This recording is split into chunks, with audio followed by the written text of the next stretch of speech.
I'm now going to go over Exam 4, Question 4. The two stars in a binary star system rotate in circular orbits about the center of mass of the two stars. Consider such a system where the two stars have the same mass, 2.0 times 10 to the 30 kilograms.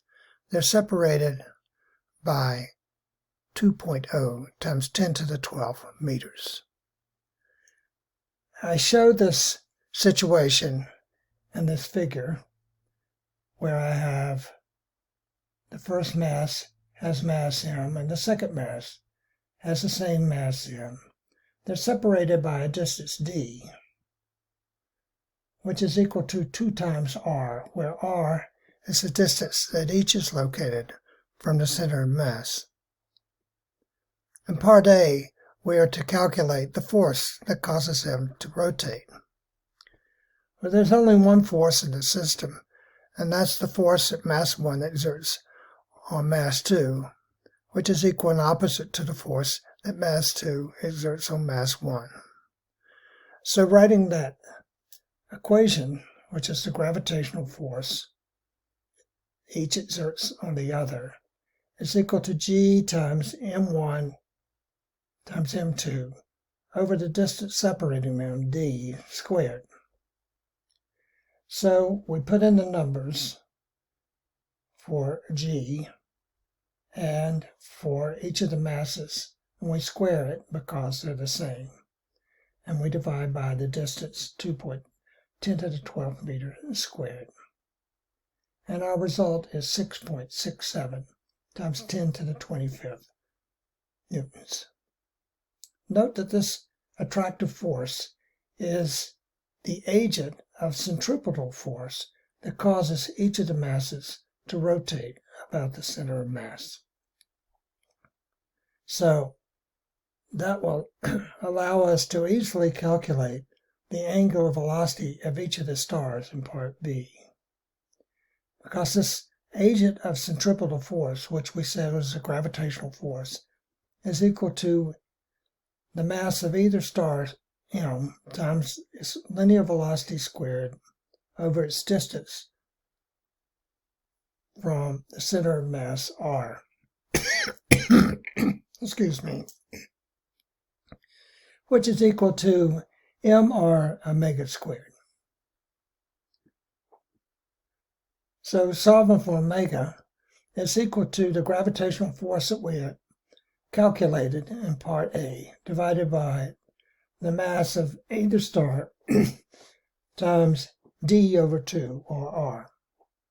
And putting in the numbers, we get a result 5.77 times 10 to the minus 9 radians per second.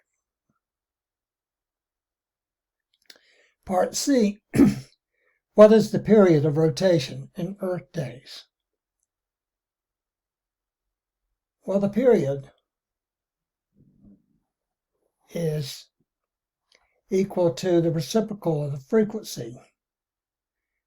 And we know that the ratio 2 pi f over omega is equal to 1. So the period is equal to 2 pi over the omega, which is equal to 2 pi divided by the value for omega we found in part B.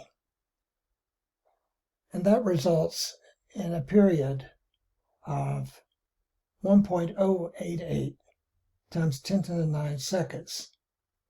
And we divide by 3,600 seconds to convert it to hours, and divide by 24 hours to convert it to days. And our result is 12.5 times 10 to the 3rd, or 1.25 times 10 to the 4th days. And then in the last part, we're asked, what is the total angular momentum of the system in SI units? Well, the total angular momentum is equal to the angular momentum contribution from the first mass plus the angular momentum contribution from the second mass. And each of these contributes mr squared omega for their individual angular momentum. So the total angular momentum is just twice that. So we put in the numbers. 2 times the mass of a star, which is 2.0 times 10 to the 30 kilograms, times the distance from the center of mass, which is 1.0 times 10 to the 12, and we square that. And we multiply it times omega, which we found in part B. And our answer is 2.31 times 10 to the 46 kilogram meters per second. And that concludes this video.